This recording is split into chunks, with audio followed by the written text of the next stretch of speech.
Hello, welcome to D Mart series. Hello, Asmita's lifestyle व्लॉगमध्ये तुमचं मनापासून स्वागत. तर आजचा व्लॉग आहे डीमार्ट खरेदी. तर आता डीमार्टमध्ये काय काय घेतलंय ते तुम्हाला पुढे दिसेलच, पण आम्ही डीमार्टला कसं गेलो ते सांगतो. आमच्यासोबत जे कपल होतं ना, तर त्यांना बेबी झालं होतं, 1 महिना झाला आणि आम्ही त्यांना भेटायला गेलो नव्हतो आणि बाळालाही बघितलं नव्हतं. तर घरी गेलो त्यांच्या, तर तिथे दृश्य असं होतं की बाळाचे बाबा त्याला छान खेळवत होते. त्यांच्या गोड गप्पा ऐका आता.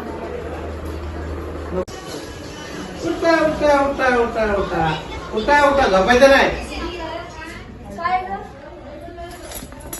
चुलीवर करतो जेवण आणि सगळं भारी आहे, छान तरी चव पण महिन्यात लागत जातो असेल. गॅसवर.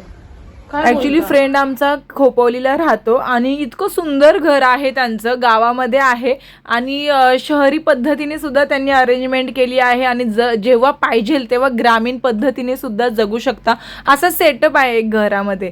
तर इथे बाळाची आजी बाळाची नजर काढत होती, तेव्हा आम्हाला क्लिक झालं की लवकर घरी गेलं पाहिजे, कारण की डीमार्ट बंद होऊन जाईल. मग त्यावेळेस ठरवलं की डीमार्टचा बाजार भरून आपण घरी जाऊयात. मग तिथे स्टे करण्याचा प्लॅन कॅन्सल करून थेट डीमार्ट गाठलं, कारण सामान भरपूर घ्यायचं होतं.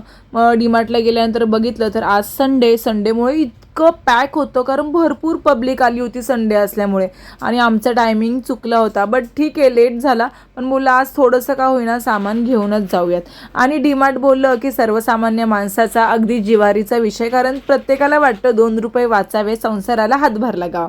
त्यामुळे प्रत्येक सामान्य माणूस हे डीमार्टला जातं. आणि दुसरा फायदा म्हणजे सगळ्या गोष्टी एका ठिकाणी भेटतात, आपल्याला 17 ठिकाणी जायची गरज सुद्धा लागत नाही. आणि आज गाडी होती त्यामुळे बोलले चला आज सगळंच घेऊन येऊयात, जी कामं राहिली आहेत ती सर्व पेंडिंग कामं कंप्लीट करूया. मग असं करत डीमार्टला गेलो. गेल्या रुद्रांचं स्टार्ट झालं होतं की आई हे घे ते घे. मग त्याला एक ट्रॉली घेतली, त्या ट्रॉलीमध्ये बसवलं आणि पहिलं आम्ही जे पळालो ते खाऊच्या सेक्शनकडे. पण सुरुवात ही खाण्याच्या सेक्शनपासून करायची, तर खूप काही दिसत होतं आणि एवढ्या गरमीमध्ये म्हणजे एवढं रिलॅक्स चिल वाटत होतं, कारण AC होता आतमध्ये. संडेला एक फायदा असा असतो की बऱ्याच ऑफर्स असतात आणि बऱ्याच व्हरायटीमध्ये गोष्टी सगळ्या असतात. काही संपलं असेल तर त्यांनाही माहिती असतं संडेला पब्लिक खूप जास्त असतं, त्यामुळे सॅटर्डे संडे तर सगळ्या गोष्टी तिथे लावलेल्या असतात. मग काय सुरुवात केली बिस्किटांपासून आणि ऑफरमध्ये पहिली कोणती बिस्किटं आहेत ती बघितली आणि दरवेळेस आमची जी काही ठरलेली असतात ती 1-2 बिस्किटं घेतली. आणि खरं म्हणजे तर ह्या वेळेस मी फक्त प्राईज बघत होती, प्राईजमध्ये ऑफरमध्ये जिथे कमी जास्त वाटत होतं त्या गोष्टी घेत होती.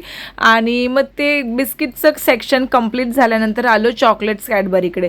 ते रुद्रांसाठी स्पेशल असतं, 1-2 तरी त्याला घ्याव्याच लागतात. आणि खरंच कॅडबरीवरती सुद्धा इतकं डिस्काउंट असतं ना, 2 रुपये जरी वाचले ना इतकं छान वाटतं ना. आणि मग फ्रुटी वगैरे बघितलं, पण त्या गोष्टी मी त्याला देत नाही, मग त्या स्किप केल्या. आणि मग गेलो प्लास्टिककडे.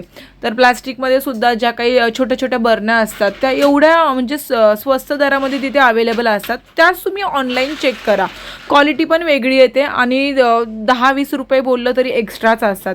मग टिश्यू पेपर वगैरे सगळीकडे तुम्हाला दिसत असेल व्हिडिओमध्ये बाय 1 गेट 1च्या ऑफर होत्या.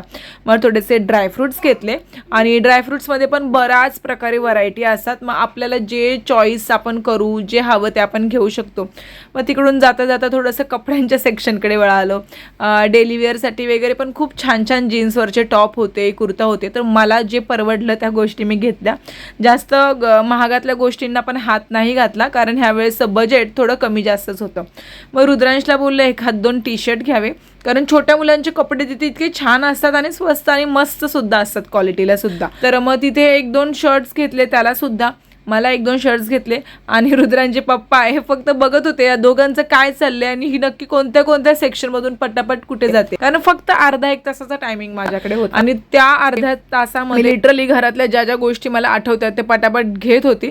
डीमार्टमध्ये ना एक प्रॉब्लेम हा होतो की सगळं अवेलेबल असतं, पण बिलिंगला आणि पॅकेजिंग करायला खरंच खूप जास्त वेळ लागतो. आता ह्या युद्धाच्या काळामुळे सध्या पेट्रोलच्या आणि तेलाच्या किमती खरंच खूप वाढ झाली आहे, पण त्यातल्या त्यात पण मी ह्यावेळेस पहिल्यांदा कन्फ्यूज झाले की कोणतं तेल घेऊ. तसं तर मी जेमिनीच वापरते, पण वरती आधी रेट बघत होते की कुठे जास्त ऑफर आहे. नंतर विचार केला की 1-2 रुपयाच्या नादात उगाच ब्रँड चेंज करायला नको, आणि मग शेवटी जेमिनी घेतलं आणि पुढे निघाली. तर पुढे आटाच्या वगैरे बॅग्स होत्या, इच्छा झाली होती, पण बोलत ठीक आहे आपल्याला गहू वगैरे आहेत, मान्य आहे साफ करायला वेळ नाही भेटत, पण आपण घरचंच शेतातलं खाल्लेलं चांगलं पॅकिंग फूड खाण्यापेक्षा. त्यामुळे मला शेतातून काही गोष्टी येतात, त्यामुळे इथे स्किप करते, जेवढ्या गरजेच्या आहेत तेवढ्याच घेते. डीमार्टमध्ये आहे ना, खरं सांगते गेल्यानंतर मोह आवरत नाही. बजेट असतं आपलं 4,000चं, पण मी 100% लिहून देते 4,000चं बजेट धरून सुद्धा आपण 10,000च्या गोष्टी नक्कीच घेऊन येतो. असं माझ्या बाबतीत कायम झालं आहे. तुमच्या बाबतीत असं होतं का? मला नक्की कमेंट करून सांगा. कारण इतक्या गोष्टी स्वस्त आपल्याला वाटतात तिथे, पण मग बिल इतकं जास्त कसं होतं हे मलाच कळत नाही. कारण एकदम डिस्काउंटमधल्याच गोष्टी घेतलेल्या असतात. हे कप तुम्हाला दिसत असतील, मला अजिबात मोह आवरला नाही. इतके सुंदर कप्स आणि इतके छान डिझाईन्स तिथे होत्या. आणि डीमार्टला गेलं ना, प्रत्येक वेळेस किंमत बघावी लागते आणि त्यानंतर वस्तू बघावी लागते. कारण प्रत्येक वेळेस त्याचे रेट्स हे चेंज झालेले असतात. कारण बाहेर जसं महागाई अप अँड डाऊन होते, तसं इकडे पण रेट खालीवर होत असतात. रुद्रांश लिटरली त्याला इतका दम निघत नव्हता की त्याने चॉकलेट बिल करायच्या आधीच खायला सुरुवात केली होती.